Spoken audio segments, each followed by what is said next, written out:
The second I stepped out of my car in the parking area of that beachfront estate in the Hamptons, I heard it. My father Ralph leaning toward his old friends with a smirk, his voice carrying just far enough on the salty evening breeze. "Look at that, the dirty country bumpkin actually showed up."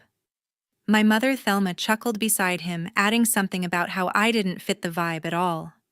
They didn't even glance my way like I was some insignificant embarrassment who'd wandered in from the wrong side of the tracks to ruin their perfect evening.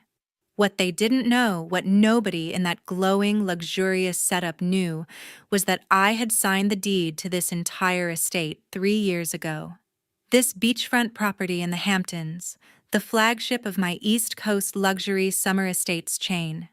Every string of white lanterns swaying in the wind, every elegantly set table on the private beach, every inch of pristine sand under their expensive shoes, it all belonged to me. And by the end of tonight, those whispered insults were going to cost them everything they thought they had. My name is Lisa Vargas. I'm 34 years old, and I grew up in a tiny town in Texas where the biggest event was the annual county fair. I left home young and never really looked back, not because I hated it, but because my family made it clear I was the disappointment, the rough draft next to my younger sister, the perfect one who could do no wrong. Everything I did was compared to her, and I always fell short. So I built my own life from nothing, and I kept quiet about it. People underestimate you when you let them, and sometimes that's your greatest advantage. Tonight, I'd been invited to my sister's wedding last minute, of course, probably out of some guilty obligation. I almost didn't come, but something drew me here. Curiosity, maybe. Or that stubborn part of me that wanted to see if anything had changed. It hadn't. I stood there in my old jeans and worn boots, ready for whatever came next. And trust me, what was coming would turn their whole world upside down. If you're enjoying this story so far, please hit that like button and leave a comment telling me where you're watching from and what time it is there right now. I read every single comment, and it truly means the world to me. Helps me keep sharing these stories with you. Thank you so much for your support. Now let's get back to what happened next. I walked slowly along the stone path leading to the main party area, letting the sea breeze tug at my hair as memories flooded back, memories I'd spent years trying to outrun. At 19, I left that small Texas town with nothing but an old suitcase and a bus ticket to Florida. No tearful goodbyes, no promises to stay in touch.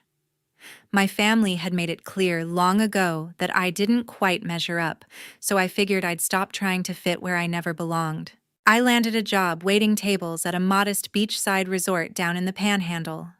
The work was grueling, endless shifts on my feet, clearing plates, wiping down tables, dealing with demanding guests who treated staff like background noise. But I paid attention.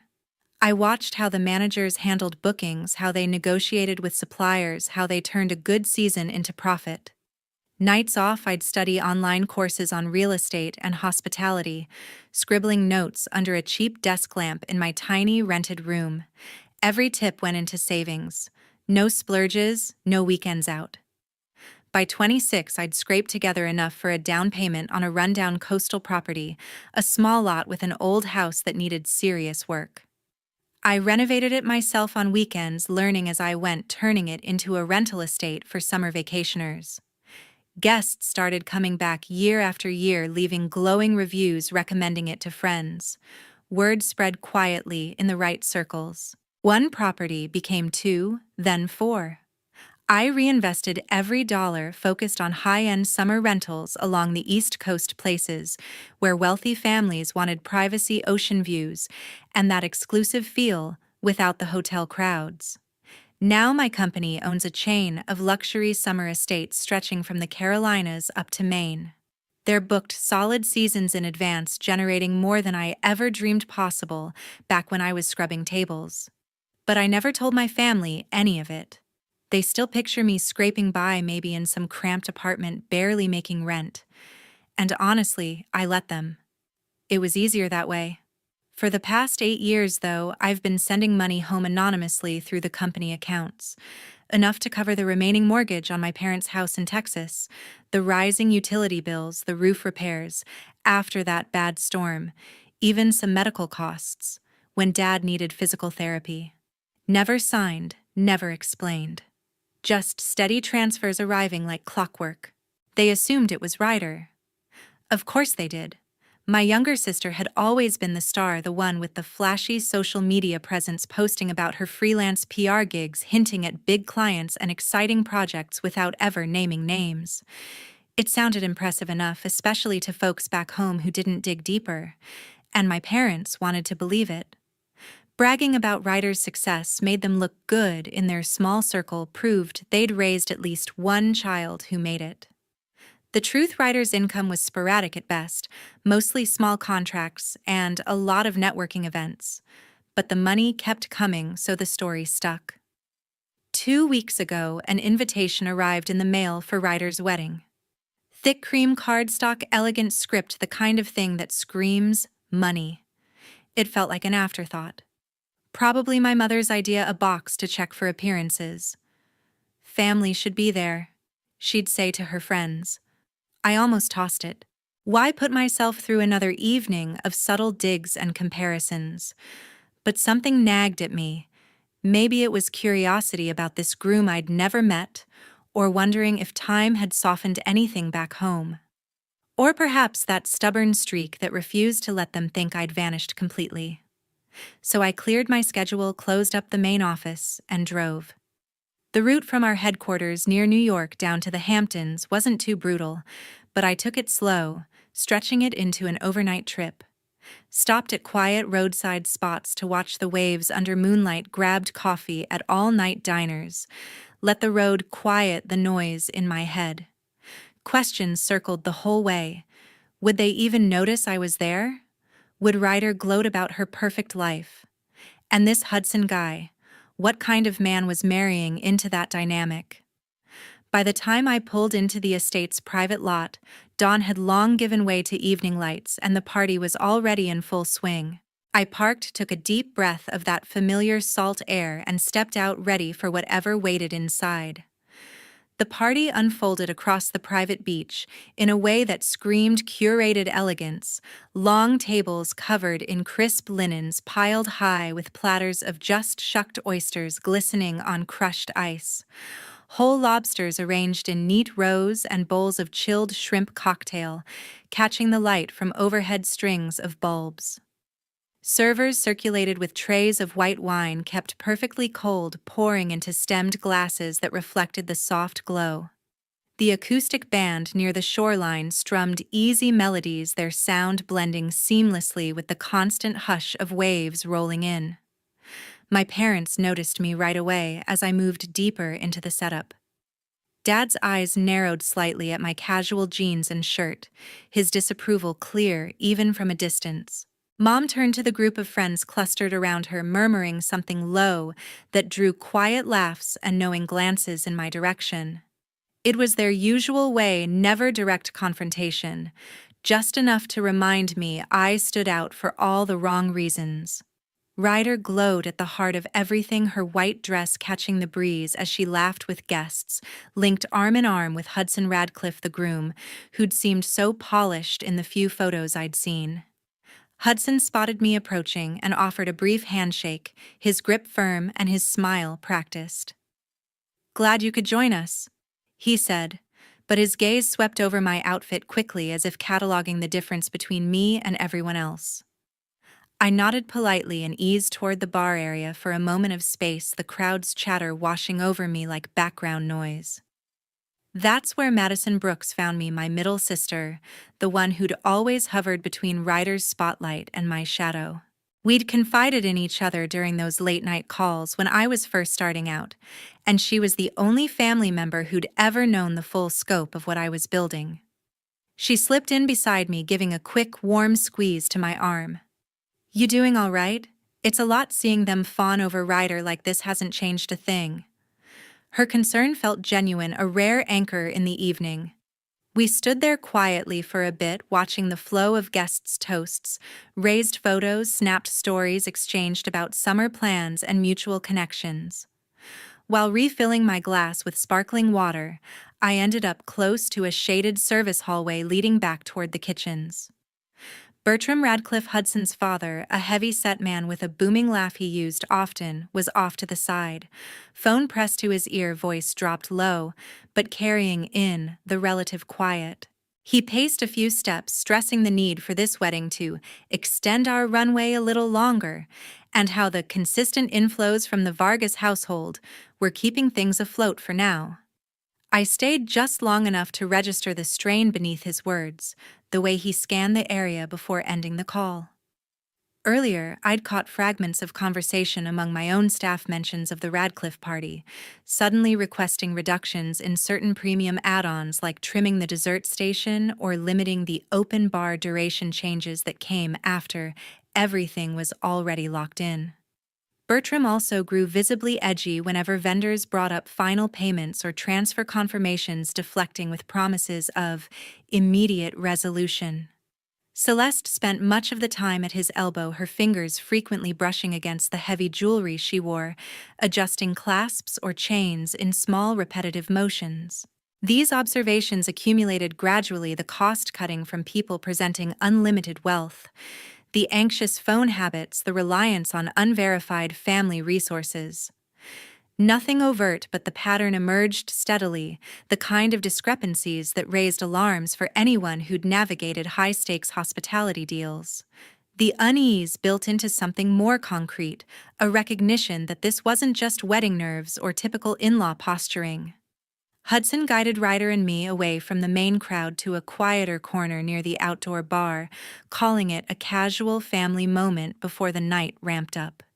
He carried himself with that easy assurance, the sort honed from navigating rooms full of potential investors.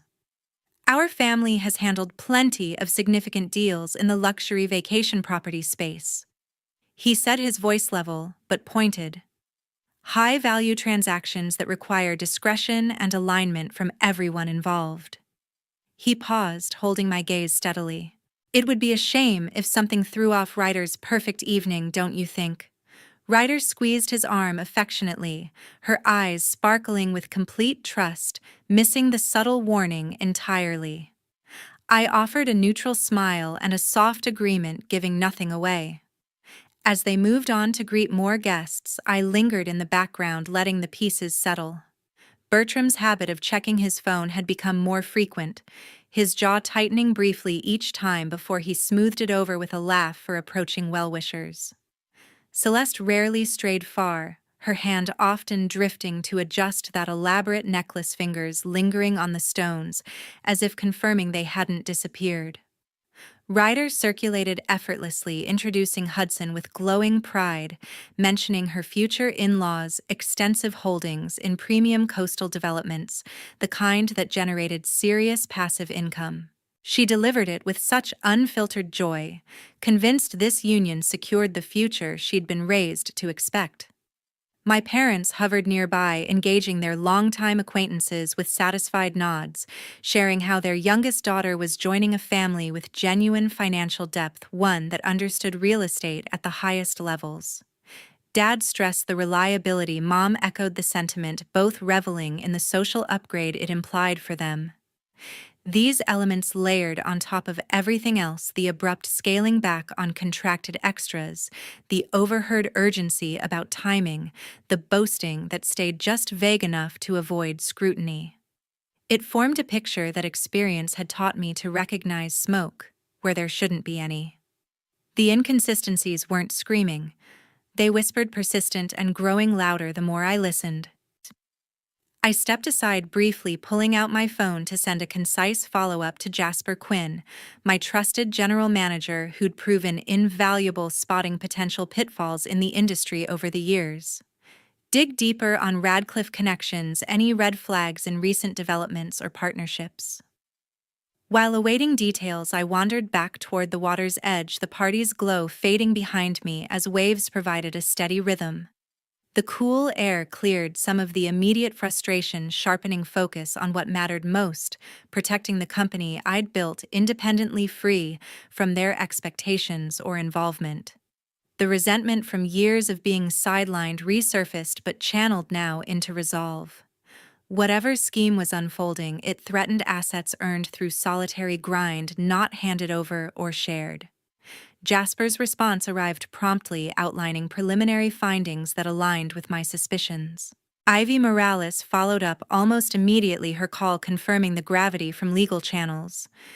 The Radcliffes operated a classic Ponzi in upscale resort shares, selling stakes in promised exclusive properties using incoming funds to pay returns to earlier participants while pocketing the rest. They'd executed similar operations starting in Florida, expanding cautiously to avoid early detection. Hudson was Garrett Sinclair, in reality, the central figure from a prior collapsed venture that ruined multiple investors. Federal authorities had them under active investigation, compiling evidence methodically for airtight charges. The Vargas household's consistent influx stood out prominently, painting a picture of hidden wealth that made the marriage an ideal anchor for their endgame. My anonymous support over 8 years had inadvertently supplied the lure. Parents attributing it to Ryder's achievements, amplifying the facade these fraudsters exploited. The irony cut deep, but emotion gave way to calculation. I'd forward corroborating records tonight, internal traces only accessible to me to accelerate closure and secure my interests. Family fallout. They'd face it alone, consequence of prioritizing appearance over reality, favoritism over fairness. I authorized the shares, stepping back toward the festivities with decisions locked in. My phone buzzed in my pocket while I was still facing the dark ocean, the screen lighting up with Jasper Quinn's secure message first. He'd attached a preliminary report pulled from his private network of industry contacts notes he'd kept on the Radcliffe name from a few years back when it popped up on watch lists for questionable resort development promotions. The updated entries from reliable sources in banking and real estate circles painted a troubling picture: sudden shifts in project funding, investor pullouts, patterns of overpromise that never materialized. I scanned the details under the faint glow, heart rate steady but mind racing through implications. Before I could process it fully, Ivy Morales called my longtime attorney, who'd handled every major contract, every expansion since the early days. She skipped pleasantries, her voice professional and urgent as she cross-referenced what Jasper sent with her own channels in regulatory and legal databases. The Radcliffes weren't just aggressive developers, they were running a full Ponzi operation focused on luxury vacation properties. They'd pitch exclusive fractional ownership in prime coastal resorts, promising high rental yields and appreciation based on fabricated demand. Initial participants received returns to generate buzz and referrals paid entirely from capital contributed by newer marks. No actual developments progressed far enough to sustain it, money in payouts out, principals skimming heavily along the way. They'd started small in Florida, targeting retirees and second-home buyers looking for passive income, then scaled cautiously to neighboring states, rebranding projects to evade early complaints. Victims lost life savings when the flow slowed, left with worthless deeds to undeveloped land or non-existent shares. Hudson Radcliffe was a fabricated identity. Records traced him to Garrett Sinclair, the primary operator in a prior scheme that collapsed spectacularly, wiping out dozens of investors before he vanished and resurfaced, with new partners, Bertram and Celeste, playing supportive roles to lend credibility. Federal investigators had opened a case months ago, building it methodically with wiretaps, subpoenaed bank records, cooperating witnesses from earlier victims. They were close to unsealing indictments, gathering the last threads for multi-count charges on wire fraud, securities, fraud, money laundering. The Vargas family flagged prominently in their files. Those regular, substantial transfers hitting my parents' accounts, steady, unexplained from the outside, created the appearance of significant hidden wealth. Perfect target for the Radcliffes to pursue through marriage, either to access funds directly or use the connection as temporary cover while preparing escape. Ivy confirmed the mechanics' coldly anonymous corporate deposits routed cleanly, no red flags on the sending side, but the receiving pattern screamed source of funds inquiry in any serious probe. The full scope landed like ice water. Every transfer I'd authorized over 8 years, quietly covering the house note after Dad's job loss, the unexpected hospital stays, the vehicle replacements, all of it to prevent outright crisis without seeking thanks or acknowledgement, had constructed the exact illusion these fraudsters needed. My parents embraced the narrative that Ryder provided it all, fueling their pride and broadcasting it widely enough to reach the wrong ears. The sacrifices made in isolation, the opportunities passed to pour resources back home, twisted now into bait for a con that could taint everything I'd built legitimately. No room left for conflicted feelings. The betrayal wasn't just personal anymore. It risked professional fallout, regulatory scrutiny, reputational damage, potential freezes on assets if linked incorrectly. Decision crystallized without hesitation. I'd supply the missing links tonight. Internal routing logs, transfer histories only I controlled, to expedite federal action and ring-fence my company completely. But extending protection to my parents or Ryder. Absorbing consequences for their willful blindness, the favoritism that elevated appearance over substance, no. They'd chased the glow of perceived success, ignored reality for convenience. The humiliation, financial ruin, legal entanglements ahead, they owned that fully. I texted approvals to Jasper for deeper dives if needed, then authorized Ivy to forward curated evidence packages directly to her established contacts in the investigative team. Process accelerated, irreversible. The mechanics clicked into place smoothly, years of building clean operations paying off in moments like this. I pocketed the phone and turned back toward the lighted party steps measured against the sand. Music drifted faintly, laughter continued unabated. Guests remained oblivious to the shift happening just outside their circle. Resolve settled firmly now, no second thoughts, no softening. The night would end differently than anyone expected, and I'd ensure my path stayed clear. I headed toward the staff area behind the main setup where Jasper Quinn was already on site handling routine oversight for the evening. He'd made it a habit to check in personally for big events at flagship properties, ensuring every detail ran smoothly. He looked up from his tablet when I approached, his expression shifting to quiet concern as he read my face. We stepped into a small service corridor away from passing servers, the muffled party sounds filtering through. "The files you and Ivy sent, I need them loaded onto the main AV system," I said evenly. "Ready to override the current display on my signal. Make it seamless, no announcements." Jasper nodded without questions, fingers already moving across his screen to coordinate with the tech team. He'd seen enough over the years to trust my judgment when it came this serious. My phone lit up with a message from Ivy Morales confirming transmission complete. She'd packaged the transfer logs and supporting docs, routing them directly to the lead agent on the Radcliffe investigation. The team had been monitoring remotely for weeks, positioned nearby tonight as part of standard protocol for high-profile targets. They'd move the moment public exposure provided clear, probable cause. Everything aligned precisely, no loose ends. With the cake cutting approaching the schedule's centerpiece after formal toasts, I scanned the crowd for Madison. She was near the edge of the lighted area, sipping a drink and watching the festivities with that familiar, detached expression. I caught her eye and tilted my head toward the wooden fence line overlooking the water. She followed without hesitation, the two of us slipping away from the bright tables to a spot where waves provided natural cover for conversation. Once we were alone, I kept it brief, outlining the Ponzi structure, Hudson's real identity, the federal surveillance, and how our family's financial trail had drawn them in. Madison listened intently, color draining slightly as the scope sank in. She didn't interrupt, just absorbed it all, the deception, the risk, the years of misplaced credit. When I finished, she exhaled slowly. I always suspected something felt off with this rush to marry, but this. She shook her head, then met my eyes firmly. You're doing the right thing. You've carried enough for all of us. Time to protect what you've earned. Her support landed solidly, no hesitation or plea to reconsider for family's sake. It reinforced the clarity I'd reached.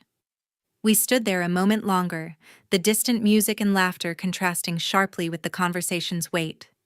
I gave her a small nod of thanks before heading back into the glow of the party. Ryder was center stage now, posing for photos with Hudson, her smile wide and genuine as ever.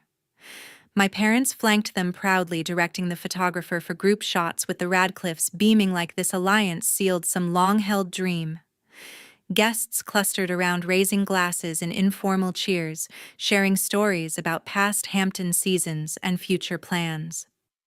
The energy remained high, carefree, the perfect facade before the shift. I positioned myself near the edge of the main area, close enough to signal when ready, far enough to observe without drawing attention. The multi-tiered cake waited on its stand, decorated elegantly with fresh flowers matching Ryder's bouquet.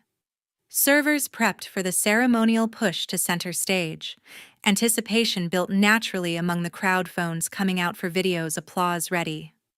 My pulse stayed even, focus absolute. The mechanism was set, timing perfect. Cold determination filled every breath, no doubts, no softening.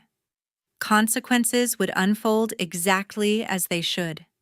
The multi-tiered cake emerged from the side tent on its rolling stand, pushed by servers to the center of the open-air stage area amid enthusiastic applause. Fresh flowers cascaded down the sides, matching Ryder's bouquet perfectly, candles flickering softly in the breeze. The band shifted seamlessly into a romantic instrumental, building the moment everyone had waited for. Bertram Radcliffe stepped forward, confidently accepting the microphone from the DJ with a broad smile. He raised his glass voice, booming warmly over the crowd. To a perfect union, two families coming together in prosperity, strength, and a bright future ahead. We've built solid foundations, and tonight, we celebrate joining them for generations to come. Guests lifted their drinks in agreement, cheers starting to rise. Then the large screen behind him, previously cycling through couple photos, flickered once and changed. Court filings from Florida appeared first, official seals, visible listing charges from a prior investigation. Next, older photos of Hudson side by side with images under the name Garrett Sinclair. Financial summaries followed, mapping fund flows in classic Ponzi patterns.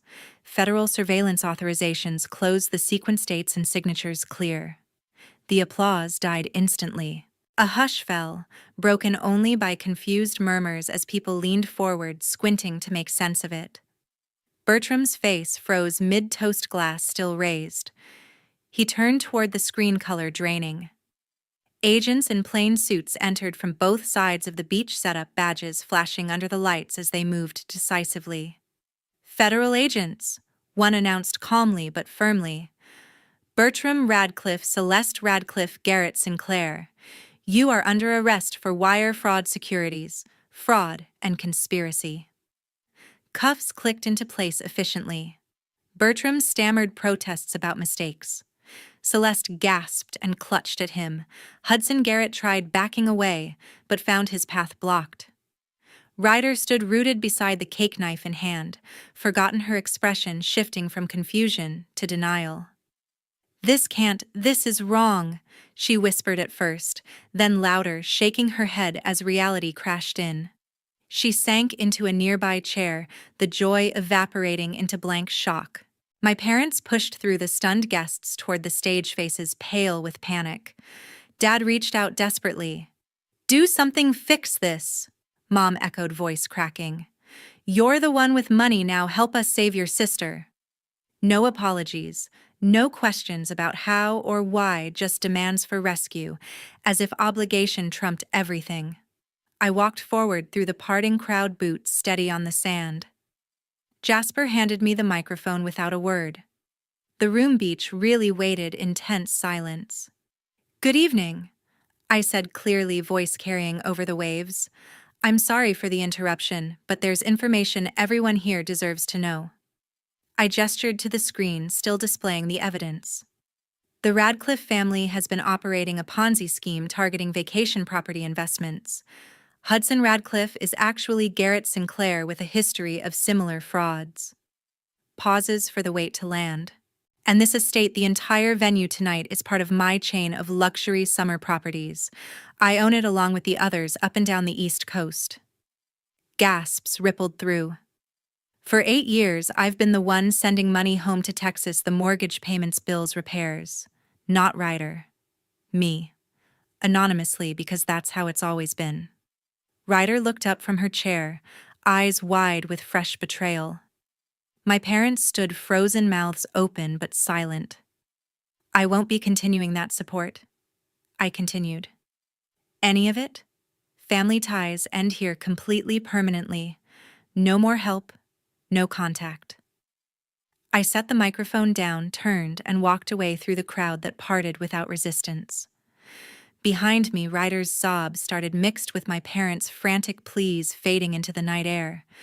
I didn't look back. Months later, the Radcliffe family faced formal federal indictments on multiple counts of fraud, wire securities conspiracy, the works. Prosecutors seized what assets remained, liquidating them to provide partial restitution to victims scattered across several states. Bertram Celeste and Garrett Sinclair awaited trial in pretrial detention, their bail requests denied due to flight risk. Back in Texas, the house my parents had lived in for decades went into foreclosure once the anonymous payments stopped. The bank moved quickly, forcing a distressed sale at well below market value. Dad and Mom ended up in a small rental apartment on the outskirts of town, the kind with thin walls and shared laundry. Their old social circle evaporated, invitations dried up. Former friends crossed the street to avoid awkward conversations about the scandal that splashed across local news for weeks. Ryder canceled the wedding officially through a brief public statement citing unforeseen circumstances. Her vague PR contracts vanished almost overnight.